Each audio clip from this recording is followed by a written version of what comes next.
श्रीमद् भगवद गीता अध्याय 9 श्लोक संख्या 14। सततं कीर्तयन्तो मां यतन्तश्च दृढवृत्ताः नमस्यन्तश्च मां भक्त्या नित्ययुक्ता उपासते।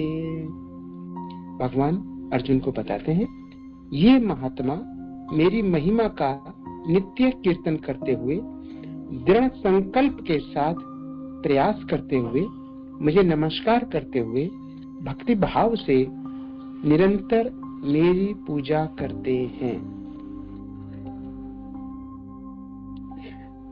भगवान ने जो भगवद गीता सुनाई उसमें प्रत्येक श्लोक में प्रत्येक शब्द महत्वपूर्ण है और अर्थपूर्ण है, और विशेष रूप से ऐसे श्लोक जो हमने आज पढ़ा है इसमें ये महात्मा, कौन से महात्मा जिनका वर्णन 13वें श्लोक में किया था, मोह मुक्त महात्मा जन, यानी वो महात्मा, वो लोग जो किसी भी प्रकार के मोह से ग्रस्त नहीं होते। और मोह कैसे हो सकते हैं? मोह भौतिक भी हो सकते हैं और मोह आध्यात्मिक भी हो सकते हैं। आध्यात्मिक कैसे? हम मोहों के द्वारा भौतिक भक्ति करना चाहते हैं, परंतु अंततः हमारा मोह उन चीजों के लिए है जो कि कुछ ही समय में समाप्त होने वाली है। लेकिन जो महात्मा होते हैं वो मोह मुक्त होते हैं और इसीलिए भगवान की दैवी प्रकृति के संरक्षण में रहते हैं। वो जानते हैं भगवान के स्वरूप को और इसीलिए वो भगवान की शरण को ग्रहण करते हैं और उनके ध्यान में भगवान के अतिरिक्त और कुछ आ ही नहीं सकता। तभी तो महात्मा है। महात्मा मतलब महान आत्मा। हम सब आत्मा है, सारे जीव जंतु हम सब आत्मा है, परंतु कुछ लोग महात्मा है। वो कौन है? महान आत्मा। ये महात्मा की डेफिनेशन है। वो महान आत्मा है क्योंकि भगवान को जानते हैं और उनके हृदय में, उनके ध्यान में भगवान के अतिरिक्त कुछ और आता ही नहीं है। वो भगवान की स्थिति को जानते हैं, भगवान के तत्व को जानते हैं, इसीलिए वो महात्मा है। और वो दूसरे लोगों को अपनी संगति देते हैं और दूसरे लोगों से भगवान के विषयों की चर्चा करते हुए उनकी संगति लेते हैं, आनंद लेते हैं और आनंद प्रदान करते हैं। तभी वो महान आत्मा है।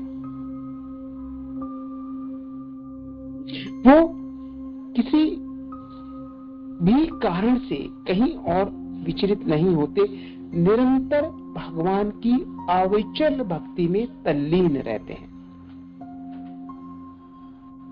जैसे यहां पर बोला है, मेरी महिमा का नित्य कीर्तन करते हुए, सततम कीर्तयन्तो माम, मेरा सदा कीर्तन करना। कीर्तन का अर्थ क्या है? भौतिक जीवन में हम अलग प्रकार का कीर्तन करते हैं अनेक बार। कैसा? किसी की बुराई करने का, किसी के प्रति ईर्ष्या व्यक्त करने का, किसी के बुरा होने की कामना करने का, अपनी ऐसी आकांक्षा रखना कि मैं तो बढ़ जाऊं और दूसरा पीछे हो जाए। डायरेक्टली और इनडायरेक्टली, सीधे सीधे रूप से या अलग तरीके से, कैसे भी मैं उसका नुकसान पहुंचा सकूं, कैसे भी मैं उसकी प्रगति में बाधा बन सकूं, और उसके लिए मैं पता नहीं क्या क्या बोलता हूं, क्या क्या सोचता हूं, क्या क्या करता हूं। तो सततो कीर्तयन्तो ऑफ किसकी कर रहे हैं? वो इस भौतिक जगत की। इस भौतिक जगत में फंसे हुए हैं हम, और इस भौतिक जगत में और अधिक फंसने का प्रयत्न करते हुए हम सतत कीर्तन तो उन चीजों की जिनसे हम और फंस सकते हैं। हम सब ने दलदल के बारे में सुना होगा, कुछ लोगों ने देखी भी होंगी और कुछ लोग कभी कभी थोड़े बहुत फंस भी गए होंगे।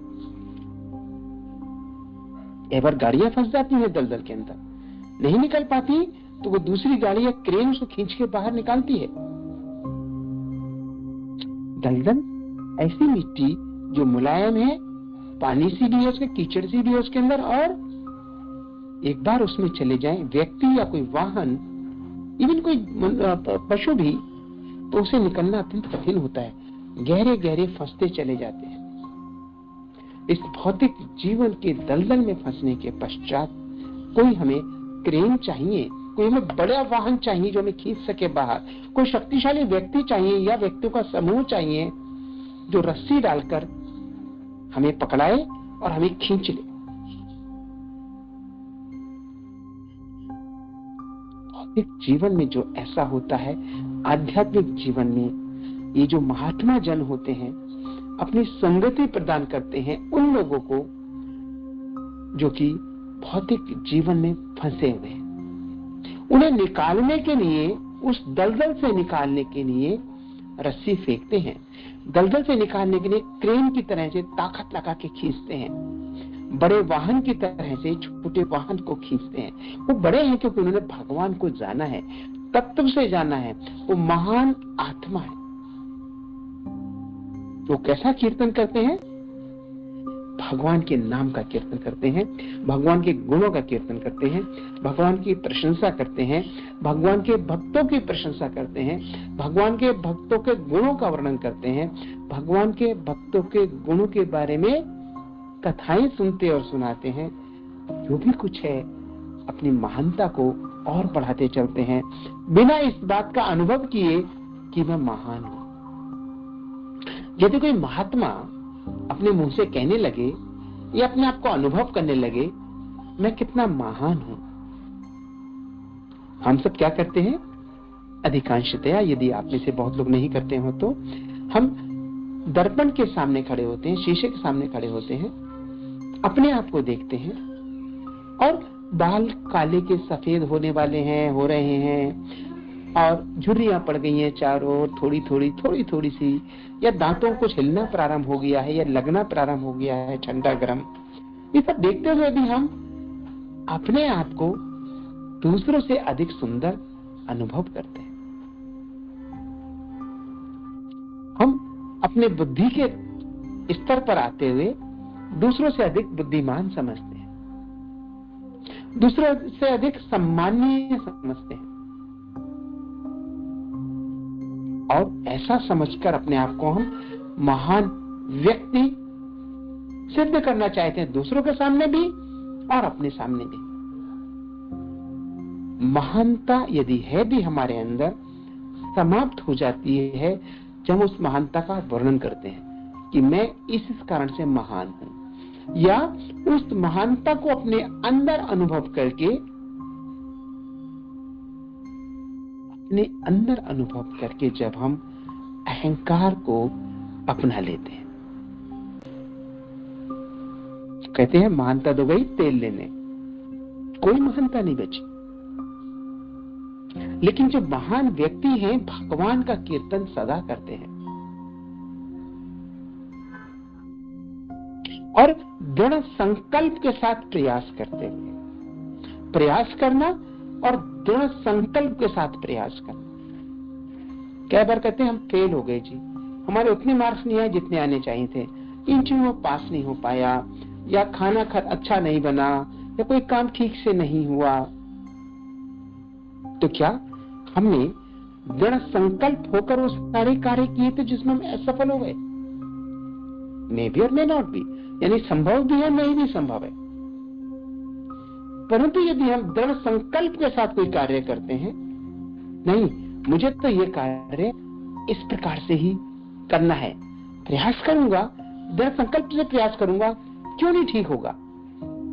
यानी खाना बनना हो जैसे तो, या कोई एग्जाम देना हो, इंटरव्यू देना हो तो, गाड़ी चलाना हो तो, सफाई करना हो घर की, कुछ लिखना हो, कुछ पढ़ना हो, कुछ सुनना हो, कुछ सुनाना हो, सभी कुछ हमने यदि दृढ़ संकल्प कर लिया तो सफलता होने की लगभग पूरी संभावना होती है, बिल्कुल होती है। आप देखिए जिन जिन चीजों में आप सफल हुए उनके पीछे आपका प्रयास और आपका दृढ़ संकल्प, नहीं मुझे तो यही करना है, नहीं मुझे तो यही बनना है, नहीं ये तो मुझे इतने बजे तक इस कार्य को पूरा करना है, नहीं मुझे तो सुबह सवेरे जल्दी उठना है ताकि मैं भगवान के नाम की जपमाला कर लूं, तो देखिए बिना अलार्म के भी आप उठ जाएंगे। तो महात्मा जन पूरे संकल्प के साथ, दृढ़ संकल्प के साथ भगवान की भक्ति करते हैं। मुझे नमस्कार करते हैं। नमस्कार करना, प्रणाम करना, झुकना, दंडवत प्रणाम करना, भगवान के चरण कमलों में अपने आप को निवेशित कर देना कितना इंपॉर्टेंट है। भगवान कह रहे मुझे नमस्कार करते मैं प्रसन्न हो गया उनसे, नहीं भी करे तो क्या है, पर करते हैं। तो जब लोग ऐसे महात्मा जन भगवान को प्रणाम करते हैं, दृढ़ संकल्प के साथ भगवान की भक्ति का प्रयास करते हैं, नित्य कीर्तन करते हैं, भगवान की महिमा का गान करते हैं, तो ऐसे महात्मा जन वास्तव में क्या करते हैं, भक्ति भाव से निरंतर मेरी पूजा करते हैं। भगवान कहते हैं पूजा करना, उसको निरंतर करना, लगातार, बिना समय छोड़े, बिना दिन छोड़े, और भक्ति भाव से करना। पूजा करने में और भक्ति भाव से पूजा करने में अंतर हम सबको पता होगा। हम जो घरों में पूजा करते हैं, अनेकों बार हमारा मन कहीं का कहीं चला जाता है, लगभग सभी बार कहीं ना कहीं चला जाता है। कभी किसी दूसरे के कारण से उसने आवाज दे ली, या जहां पूजा हो रही है वहां पर आ गए, कुछ बर्तन या कुछ कपड़े या कुछ अलमीरा खोलना बंद करना, कुछ भी काम करने लगे तो ध्यान भग जाता है, इधर से उधर भाग जाता है ना। या दरवाजे पर घंटी बजी, या घर में कोई दो लोग तेज आवाज में बात कर रहे हैं, या टीवी चल रहा है, इवन आपके फोन की घंटी बज पड़ी, ध्यान भंग हो गया।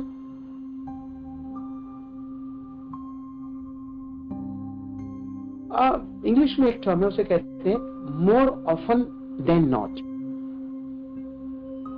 यानी अधिकांशतः ऐसा होता है कि हमारा यानी मेरा ध्यान इधर से उधर चला जाता है। लेकिन इन महात्मा जन का जो भाव है, निरंतर पूजा करते हैं, भगवान का ध्यान करते हैं और पूरी भक्ति भाव से भगवान की पूजा करते हैं। ऐसे महान भक्त होते हैं। ऐसा नहीं है आपने पढ़ाई की, आपको 10th का, 12th का, ग्रेजुएशन का, पोस्ट ग्रेजुएशन का या और कोर्सेज का सर्टिफिकेट मिल गया और आपने सर्टिफिकेट लगा लिया, वाव मैं तो सर्टिफाइड ग्रेजुएट हो गया या पोस्ट ग्रेजुएट हो गया। महात्मा जन होने का कोई सर्टिफिकेट नहीं है, कोई प्रमाण पत्र नहीं है। उनका प्रमाण पत्र क्या है, कैसे पहचाने किसी महात्मा जन को, कोई बताइए। प्रभु जी बहुत वो सरल हृदय और विनम्र होते हैं प्रभु जी। जी धन्यवाद माता जी। जो माता जी ने बताया वो तो है ही, विनम्र होते हैं और प्रभु जी सबके साथ समान व्यवहार करते हैं, सबके साथ एक ही भाव रखते हैं, समभाव रहते हैं, मतलब सबके प्रति, चाहे कोई उनसे ईर्ष्या करे, द्वेष करे या कोई उनसे प्रेम करे, तो भी वो अपने शत्रु के साथ भी मतलब समान व्यवहार करते हैं प्रभु जी। दंडवत प्रणाम। हरे कृष्ण प्रभु जी। जैसा कि सभी ने बताया उसके साथ साथ एक और दयालुता भी एक विशेषता लिए होती है, गुण होता है प्रभु जी। हरे कृष्ण, दंडवत प्रणाम। भगवान श्री कृष्ण 7वें अध्याय के 19 में बोला है, वासुदेवः सर्वम इति स महात्मा सुदुर्लभः। ऐसा व्यक्ति जो मुझे ही समस्त कारणों का कारण मानता है, वो पाना बहुत दुर्लभ है। और जो भगवान को सभी कारणों का कारण मानता है, वो महात्मा है। और महात्मा के अंदर ये सारी क्वालिटीज जो आपने बताई, सरल हृदय होना, विनम्र होना, समभाव होना, दयालुता की भावना होना, सभी के कल्याण के बारे में सोचना, सारी क्वालिटीज के अंदर होती हैं। दिखती कैसे है ये सब? उनके आचरण से दिखती है। उनका आचरण कैसा होता है? दयालुता वाला होता है। दया करके ही तो वो अज्ञानियों को, अधर्म में फंसे हुए लोगों को, भौतिक जीवन की दलदल में फंसे हुए लोगों को उबारने के लिए उनको उपदेश देते हैं। सुखदेव गोस्वामी जी ने परीक्षित महाराज को उपदेश दिया ताकि वो भगवान के ज्ञान को अच्छी तरह समझ सके, और अकेले में बैठकर कमरे में कान में नहीं फूंक दिया उपदेश। हजारों ऋषि मुनियों के समक्ष उन्होंने उपदेश दिए, और वो आगे उन्होंने, जैसे हम जानते हैं, आगे बढ़ता गया, उपदेश का क्रम हमारे तक आ रहा है। ये दयालुता है, सबके कल्याण की भावना, किसी भी जाति का हो, किसी भी धर्म का हो, किसी भी आर्थिक स्तर पर हो, किसी भी मनोदशा के स्तर पर हो। कई बार प्रश्न आता है कि मैं जपमाला कैसे करूं? अभी तो हमारे घर में प्याज लहसुन बनती है, मुझे भी खाना पड़ता है। कई बार आता है मैं गले में कंठी माला कैसे पहनूं? मैं तो अंडा भी खा लेता हूं, मैं तो मीट भी खा लेता हूं, मैं तो शराब भी पी लेता हूं, मेरा तो चक्कर भी चल रहा है एक दो जगह, मैं तो जुआ में पैसा कमाना चाहता हूं तो रिश्वत पर खाता हूं। तो क्या कहा जाता है उनसे? नहीं, आप भगवान कथा सुनो, भगवान नाम का जप करो, भगवान के नाम की कंठी माला पहनो। इनके लिए पूर्व शर्त नहीं है कि पहले आप ऐसा करोगे तभी आप भगवान के नाम को ले पाओगे या भगवान की जपमाला को पकड़ पाओगे। ऐसा होता है ना? तो जब हम कंठी माला पहनते हैं उसके लिए आवश्यक नहीं है पहले आप चारों नियमों का सख्ती से पालन करो, 16 मालाएं करो, दोनों एकादशी करो, तभी आप भगवान का नाम दे सकते हो, कंठी माला डाल सकते हो। इसी प्रकार से महात्मा जो संत होते हैं वो सभी के प्रति करुणा करते हैं, दयालुता का भाव रखते हैं, सबको समभाव से देखते हैं, कोई अंतर नहीं है। ऐसे महात्मा नित्य कीर्तन करते हुए, भगवान का गुणगान करते हुए, सुनाते हुए, लीलाएं करते हुए, लीलाओं में भगवान की प्रशंसा करते हुए, अपना ही नहीं जो भी उनके संपर्क में आता है सबका उपकार करते हैं, क्योंकि उनका आचरण ही ऐसा होता है कि दूर से पता चल जाता है ये तो संत प्रवृत्ति का व्यक्ति है। और जो संत प्रवृत्ति का व्यक्ति है उसका प्रकाश चारों ओर फैलता है। जैसे बिजली का बल्ब लगा लेते हैं ना, स्विच ऑन कर दो तो प्रकाश फैल जाता है।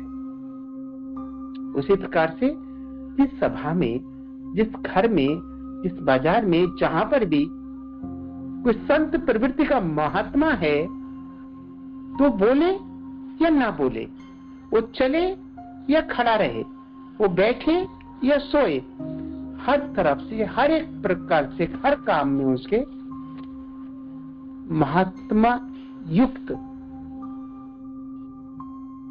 प्रकाश निकलता है। कोई भी चीज हो रही हो, उसके जो वचन होते हैं, उसका जो व्यवहार होता है, उसका जो खाना पीना होता है, उसका जो भी कुछ होता है, आचरण में आप सभी कुछ जोड़ सकते हैं उसके अंदर। इवन भाव भंगिमा जो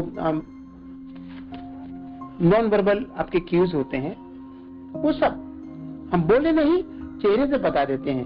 उनके चेहरे पर जो ठहराव होता है, उनके चेहरे पर जो शांति होती है, जो मुस्कुराहट होती है, जो प्रेम होता है, उनका अपना थोड़ी होता है वो सब, वो तो भगवान का होता है।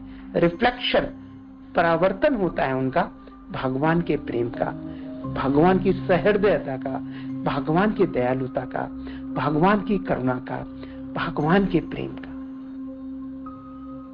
और वो ऐसे महात्माओं के व्यक्तित्व से छन छन कराता है।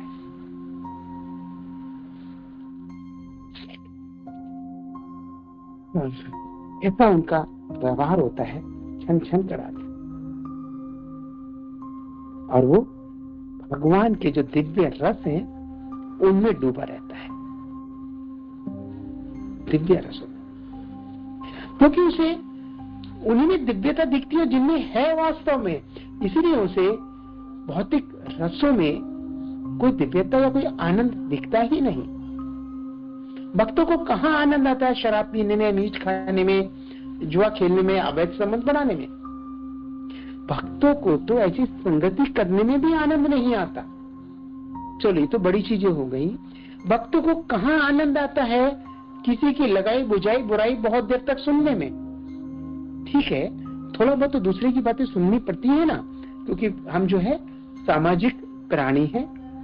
समाज में रहते हुए प्रेम से दूसरों के साथ वार्तालाप तो करना पड़ेगा। और जब वार्तालाप करते हैं तो दूसरा अपनी मनोस्थिति के हिसाब से बोलेगा, आप अपने मनोस्थिति के हिसाब से बोलेंगे। जब दूसरा अपनी मनोस्थिति के हिसाब से बोल रहा है तो सुनना तो पड़ेगा। अच्छा, सुनना इसलिए भी सही है, अगर कोई बोल रहा है अपनी मनोस्थिति के हिसाब से, खराब बात बोल रहा है, अच्छी बातें नहीं कर रहा है और उसे तिर्जल्प बोलते हैं, बेकार का वार्तालाप हो रहा है, सुनना इसलिए पड़ेगा कि भाई जब बोल चुकेगा तो कहीं ना कहीं आकर तो ठहरेगा ना, या लगातार बोलता रहेगा। थोड़ा कोमा लगाएगा, थोड़ा फुल स्टॉप लगाएगा, विराम लगाएगा, और जैसे ही उसने कोमा फुल स्टॉप विराम लगाया, आप शुरू कर दोगे ना अपनी राम कथा अपनी भगवान की बात, कुछ भी, कैसे भी, किसी भी बहाने से। मैं तो कहता हूं कोई यदि बुलाए आपको कथा के समय तो बहुत अच्छी बात है, कोई फोन करे कथा के समय तो बहुत अच्छी बात है।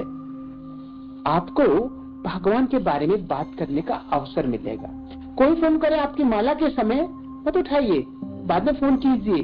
वो शिकायत करेंगे आपसे, आपने फोन क्यों नहीं उठाया? अरे तुम्हें पता है ना मैं माला करती हूँ ना। अरे माला क्या होता है? वो जो माला होती है 108 मनकों की, उसे भगवान का नाम लेके माला करती हूँ, इसने फोन नहीं उठाया। तुम्हें बताऊं कैसे होती है, क्या होता है, क्या आनंद आता है। देखो आपको अवसर मिल गया। तो जो सतत कीर्तयन्तो माम, ऐसे लोग जो सतत रूप से भगवान के बारे में सोचते हैं, भगवान के बारे में बोलते हैं, भगवान के बारे में जानना चाहते हैं, भगवान के बारे में ही बताना चाहते हैं, वो महात्मा हो। उन महात्माओं के बारे में बोला गया।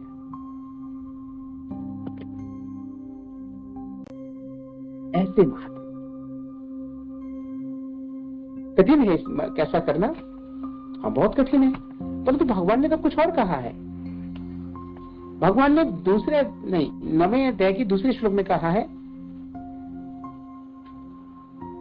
अत्यंत सुखपूर्वक भगवान की भक्ति का कार्य किया जा सकता है, क्योंकि ये जो परम गुरु ज्ञान का अध्याय है ना, ये इसमें शुरू में बोला है, जो मैं ज्ञान देने वाला हूं, सब विद्याओं का राजा है, और अत्यंत सुखपूर्वक इस भक्ति के कार्य को किया जा सकता है। सुखपूर्वक कैसे है? बिना कठिनाई के, बिना अधिक कष्ट उठाए। करना क्या है? भगवान का नाम लेना है।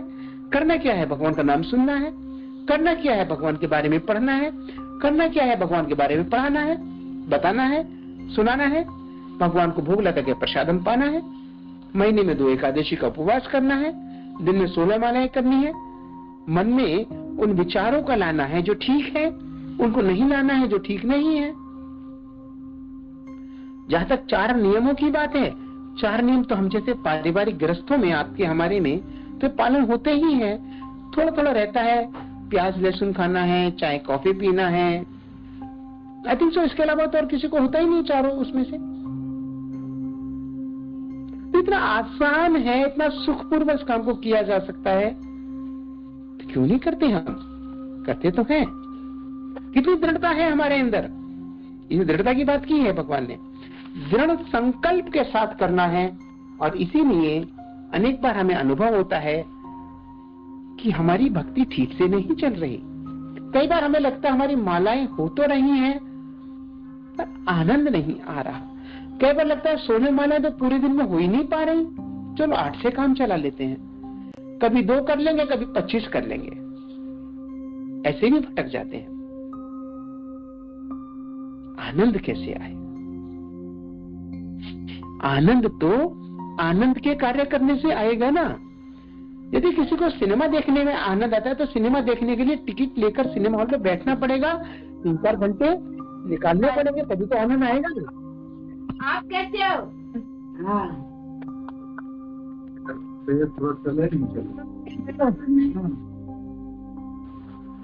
ऐसे ही आनंद आएगा ना, नहीं तो नहीं आएगा। यदि आपको भगवान का नाम का जप करने में आनंद है तभी तो आपको आनंद आएगा। कथा सुनने में आनंद है, कथा में आनंद आएगा। सुनाने में आनंद है, सुनाने में आनंद आएगा। तो जो भी कुछ कार्य भक्ति में करने के योग्य है उसे दृढ़ रूप से करना होता है, दृढ़ प्रतिज्ञा के साथ करना होता है। अनुकूलस्य संकल्पः प्रतिकूलस्य वचनम्। सारे कार्य जो हमारे जीवन में है उसे दो तरीके के हैं। वो जो भक्ति के अनुकूल है, भक्ति करने में सहायक है, और वो जो भक्ति के प्रतिकूल है, अर्थात मेरी भक्ति में रोड़ा अटकाने वाले हैं। मुझे समय नहीं मिलता दिन में तो और जल्दी सुबह उठ के भक्ति का काम कर लूं। नहीं उठ पाते सुबह को क्योंकि रात में देर से सोना होता है, घर की अवस्था ऐसी है, तो दिन में कर ले। कुछ भी अपनी ओर से देखना है कि अपने जीवन की सारी क्रियाओं को भक्ति के अनुरूप बनाना है। अभी तो महात्मा नहीं है, पर महात्माओं को देखकर, महात्माओं से सुनकर, महात्माओं के बारे में समझकर, उनके आचरण को देखकर हमें तो एक अवसर मिलता है ना अपने आप को इंप्रूव करने का। क्या पता कल आप महात्मा बन जाएं। मतलब महात्मा बनने का ये नहीं कि आप जो गेरुए वस्त्र पहनकर जंगल में चले जाए या भिक्षाटन करने चले जाए। महात्मा मतलब जैसे हमने आचरण की बात की थी ना, सरल हृदयी होना, समभाव होना, करुणामयी होना, ऐसा आचरण अपने जीवन में ले आए। हमें तो पता ही नहीं महात्मा हो गए, हमें तो पता ही नहीं हम संत हो गए। अरे हम तो ठीक से इंसान बन जाए इसकी ही कामना कर रहे हैं हम तो। पर लोग देखें ये व्यक्ति तो परिवर्तित हो गया, ये तो पता नहीं क्या करता है आजकल। गपशप में आनंद नहीं आता, सिनेमा देखने नहीं चलता, उल्टी सीधी बात नहीं करते, मोहल्ले और कॉलोनी के शर्मा जी, वर्मा जी, ये और वो, उनके बारे में बात नहीं करते, लड़का लड़की की बात नहीं करते, जुए वगैरह की बात नहीं करते, उल्टी सीधी चीजें खाने के बारे में बात नहीं करते, ईर्ष्या, द्वेष और ऐसे संबंधों की बात नहीं करते।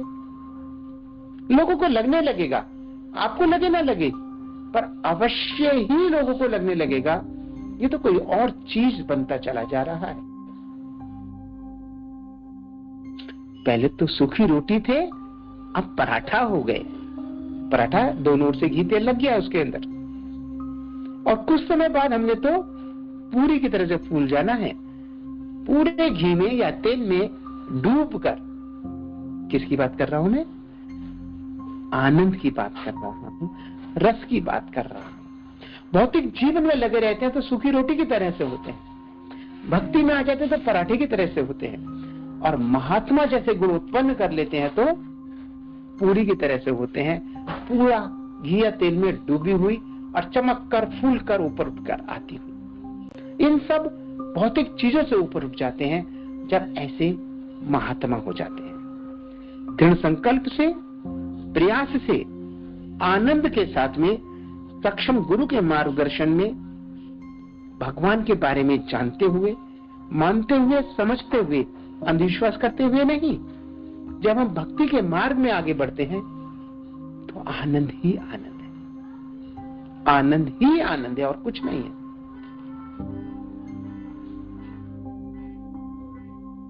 लेकिन कैसे आएगा? मनसा वाचा और कर्मणा। मन से, मन के अंदर वही हो बस, और जो मन के अंदर है वो हमारी वाणी में आए, और जो वाणी में है वही हमारे कर्मों में दिखलाई दे। हमने मन में संकल्प करते हैं भगवान की भक्ति करेंगे, और कहीं फंस गए, कहीं किसी से रस्साकशी हो गई तो हम अपशब्द बोलने लगे उनको, तो कैसे हम भगवान की भक्ति में लगे? हमारा आचरण, साधु तो छोड़िए, संत और महात्मा तो छोड़िए, सामान्य व्यक्ति जैसा भी नहीं रहा। हम तरह तरह गालियां देने लगते हैं, शोर मचाने लगते हैं, देख लूंगा और पीट लूंगा और ये कर दूंगा और वो कर दूंगा। तो कैसे महात्मा जन की तरह से बात करेंगे हम? मन में किसी के प्रति दुर्विचार ना हो, हमारी वाणी से कुछ दुर्वचन ना निकले और हमारे कर्म ऐसे हों जो सबके हित की बात करते हों। हमारे कर्म ऐसे हों जो सभी के प्रति दयालुता पूर्ण हो। हम सभी के प्रति अपने प्रेम को बढ़ा सके, ये प्रयास अगर हम करेंगे तो हम कह सकते हैं कि हम एक अच्छे व्यक्ति और भक्त बनने का प्रयास कर रहे हैं। और धीरे धीरे महात्मा की क्वालिटी को समझते हुए हम आगे बढ़ेंगे तो अवश्य ही हम भक्ति में और आगे बढ़ सकते हैं और सुखपूर्वक आगे बढ़ सकते हैं, जैसे भगवान ने कहा दूसरे श्लोक में, बिना कष्ट उठाए आनंद के साथ आगे बढ़ते थे। भगवान से प्रार्थना करता हूं अपनी अहेतु की कृपा हम सबको दे। कष्ट उठाने को हम तैयार हैं, ऐसी बात नहीं कष्ट नहीं उठा सकते, उठाएंगे कष्ट, पर भगवान कृपा करेंगे तो हम भक्ति में आगे बढ़ जाएंगे। आगे बढ़ना ही काम है हमारा, भक्ति में और आगे बढ़ते चलें, ऐसा मैं भगवान से प्रार्थना करता हूं। हरे कृष्णा।